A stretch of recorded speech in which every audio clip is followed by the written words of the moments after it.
I was born in 2001, and it's not a very good year for my infant self. After I was born, I didn't get to know my parents. No, I only saw them for 4 hours before they dropped me off into the Orphanage Plus daycare and never returned. I don't know why they've disowned me, but I was only a baby, so I wasn't able to ponder about it. But then, a few days later, I'd forgotten about the depression I endured and had fun with some other infants. The daycare room was fun, entertaining, and a little messy in such a way. You don't want to know what it looks like. The adults at the daycare were so caring, nice, and thoughtful to every child in the building, especially me. They fed me, pat me on the head, sang me lullabies, and they even, changed my diapers every time I took a crap. I'm sorry, TMI. It was the sweetest time of my life, and I almost never wanted to move on with my life, ever.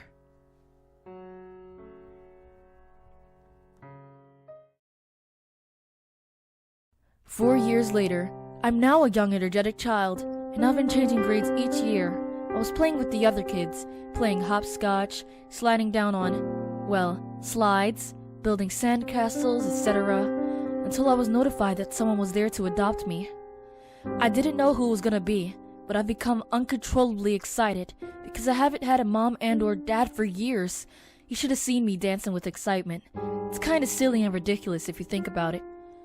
I was expecting some nice, understandable parents that'll never abandon me no matter what, but instead, it was a huge buff guy on steroids, and his son with his robotic goggles that had a screen that whenever you move your eyes, the eyes on the screen will move as well, like as if he's part robot, except he's not, and some spandex clothing, which looks like he's wearing a full suit with his initial on the front of it.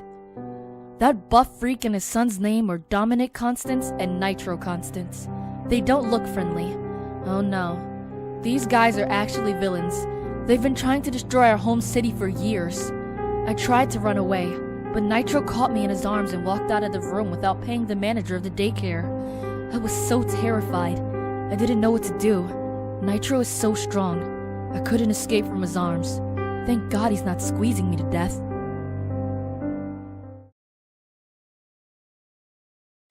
I was transferred to a humongous hovercraft along with my new father and brother. Nitro started to let me go, and I face-planted on the floor, still acting scared, backing away from my new unusual family. Dominic had calmed me down and introduced himself and Nitro to me, and told me all about themselves and their goal to destroy our city and build a new empire, which has been repeatedly stopped by a legendary hero that has been saving the city for 35 years. They gave me 2 reasons why they wanted me to be part of their family. Nitro was lonely and always wanted a sister, and they've been needing an even stronger sidekick ever since they've been defeated so many times, and there are too many defeats for him to count. I don't know why they wanted to wreak havoc over the whole city, and I wanted to tell them that it's the wrong thing to do, but Dad decided to keep talking before letting me say a single word. He said that if they finally achieve their goal, they'll get anything they ever wanted, including me. I believe that, since I haven't had anything based off my interest for a long time. I had no choice but to join them, and they decided to direct me to the changing room to pick out the suit of my choice. There were so many interesting outfits that I became torn. My choice was the same spandex suit that Nitro wore, so Dad started working on it right away. He said that the suit was super powerful, and if I grew taller, it would never stretch out and be too small for me to wear, so I'd be able to wear it for as many years as I want.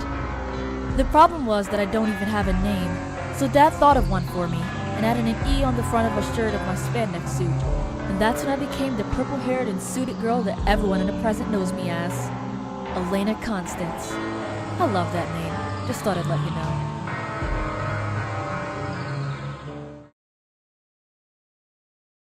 Years have passed, and I was now allowed to be in a training room to become the best and the strongest out of the Constance family. However, ever since I turned 10, Dad has been treating me different, in a mean way. He's been fussing at me, yelling, giving me forceful commands, and some other stuff. That's also when he would shove me into the training room, commanding me to choose what I should be trained to be. I could be a melee fighter, a robotic inventor, or a gunner. My brother is a robotic inventor, of course, so I thought that's what Dad was expecting me to become, if that didn't happen. I was staring at some of our adorable robotic minions, we call them Minbots, training to be gunners, shooting laser guns at targets, doing some parkour moves, other stuff. Again, I was so amazed. I chose to be a gunner, and Dad sighed and literally kicked my butt into the gunner training section. I've been learning every move, how to aim and always concentrate. It didn't turn out well at the start, because it was my first time using laser guns. But then a few days later, I finally got the hang of it. I was doing some cool tricks ever since. Then, after I finished my training, Dad asked me if I wanted to be more powerful. He said he can inject me with a mysterious serum that can increase my strength and speed. Naturally, I accepted right away. I followed him to the lab, where it was full of chemicals, televisions, a computer with 2 screens, one of them was showing a stale meme, and some other junk, including a table with some straps. Without any warning, he picked me up and strapped me on the table. Dad was drawing the serum into the needle as Nitro came into the lab to watch the procedure. Dad walked up to me with the needle in his hand. Something on the serum packet caught my attention. It said it had some side effects, but I couldn't see them because they were redacted with black marker. I was curious. The table began to ascend so Dad can reach my arm. That's right, he was gonna stick the needle into my arm. Then he told me to stay still and close my eyes as he was going to inject me with the serum.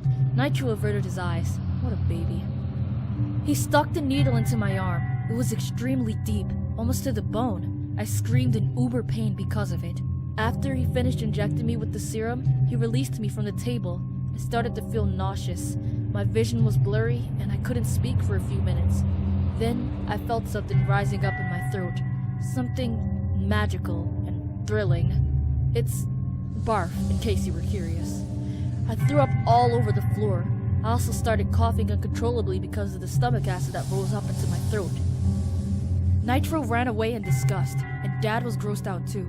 He picked me up and literally kicked my butt, again, into my room and told me to hurl into the trash can next time. Soon after, my vision became clear again. My throat felt better, and I began to feel like a human as well. As I was about to lay in my bed, I saw something in my mirror. My eyes were glowing bright purple, and I was amazed. I remembered what Dad told me the serum could do, so I tested my speed. I could run at lightning speed. Then I tested out my strength by punching my metal wall. I made a huge dent in it. I regret nothing, I thought to myself. My eyes stopped glowing before I laid in bed. I was still wondering what the serum's side effects were. Once again, years have passed. I turned 13, and things had not been going well. I hadn't been loved for years, and I don't think Dad will ever give me love at all. He told me to stay in my room for 12 hours while he gives his love to Nitro, which made me jealous. I don't know why he wanted me to stay there. He just told me to. Some hours later, I snuck out of my room while Dad was busy helping my brother with his robotic suit, to visit one room that was full of Minbots minding their own business. The Minbots were wondering why I was there, but I'll never let them know. The reason why I went there was because I wanted my own laser guns instead of the ones we use for training. I know that I can make them on my own, since I've been spying on my brother a lot without him even noticing. One of the Minbots gave me a respectful greeting and asked me how my day had been, but I just stood there, staring at it with my cold, cartoony, psychotic eyes and with an unpromising grin on my face. The robot started to feel fear, shaking like a salt shaker, no joke intended. As it took a step back, I ripped off its head and pulled the wires out from inside its neck, broke its arm, pulled out its right eye, which is part of its screen, and tore off part of its endoskeleton. The Minbot saw what I did, panicked and started running around, not knowing where to go. I ran into a few of those robots and did the same thing I did to the last one, if you know what I mean, and left the rest to have nightmares, even though they're obviously robots. Then I checked to see if my dad and brother had gone elsewhere, and they did. Now that's my cue to dash into the robotics room that they walked out of. Using my knowledge of Nitro's technology skills, I used every tool, every material, and everything else I knew to make my very own laser gun. Oh, and I used a little bit of science to make some plasma for ammo. How did I learn science when I'm stuck in the hovercraft for years? Well, I just read a science book that Nitro had left in this very room. 6 hours have passed, and I had successfully made 2 of my own laser guns with my own initials on them. These things can be very useful in the future. I've never gotten to try them out yet, so I decided to wait for the perfect time to do so. And as I ran back to my room and hid my laser guns, Dad broke down my door just a minute later, looking super ticked off. He asked me what I had done to the Minbots, and I decided not to answer, having a mischievous look on my face. Then, something horrid had happened to me. He abused me. slapping me really hard everywhere, giving me a bunch of insults and some of the worst curse words that he had ever spoken. He grounded me and told me to stay in my room for 100 years or until I die, and he's going to drop the destroyed robot minions into the robot execution room, where there was an enormous pit of fire and giant crane hovering over it. The execution room is where Dad grabs all of the destroyed robots and or failures with the crane and drops them into the pit. No Minbot of the Constance clan would dare to get close to that room. They hated it so much. Dad left my room, slamming the door really hard. That was the worst time of my life. I laid on my bed, acting furiously, grumbling, and repeating that one insult that I came up with on my own under my breath. You spastic idiot. Gee, is this biography getting short? Because I swear, in this chapter 2 more years have passed. I'll let that slide. Anyway, 2 years later, I turned 15, and me and Nitro hadn't seen Dad for 18 hours, and then we heard the automatic door opening, where we see Dad having scars, skin cut with blood flowing through, and his left eye swollen shut. He's limping to get close to us so he can have something to say. His last sentence was, "The Constance family will still have a chance to conquer the whole city." Me and Nitro didn't know what happened to him, but our questions were answered as one of the Minbots showed us the recorded news footage about the fate of the legendary hero and our dad. Apparently they both used their overpowering attacks, which had collided with each other, causing a deadly reaction that killed them both. I then was standing in front of Dad's dead body, staring at it with no emotion. Nitro decided to tell the Minbots to build a tomb for Dad, but he had stopped moving as he heard me laughing silently. He didn't see that my eyes started glowing bright purple again though. My silent laughing had turned into a loud, maniacal laugh, and then my maniacal laugh had turned into a hysterically maniacal laugh. Being so glad that I don't have a parent to boss me around forcefully anymore. As I looked out at my dad again, I saw a purple whistle that would give the leader most of the Minbots' attention, and whoever blows that whistle will become their new leader of the Constance clan. I tried out that whistle, and the minions snapped to attention, bowing to me, which means that they'll do anything I say. I can finally be the villain to destroy the city. Let's see how my dad's soul likes that. I announced that I'm the new ruler of the clan, and we will do better than what Dad tried to accomplish. And as my first command, I told my Minbots to throw Nitro into the perfectly secured prison chamber, which nobody had ever escaped from, ever, and to take the corpse of my former father, Elena Constance, to the robot execution room. Remember, I told all about that room? Well, here's what I did. I took control of the crane, grabbed Dad along with some destroyed Minbots, moved the claw over the pit, and, wait for it, dropped them in. At that time, we wouldn't see my former dad again, and we never will.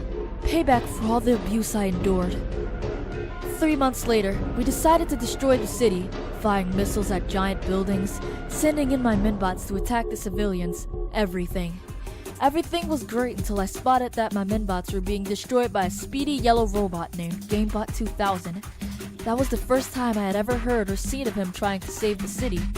And as GameBot is getting near the bridge, I immediately decided to jump out of the craft and land onto the edge of the bridge without any harm, blocking his path. And that's when he became my adversary.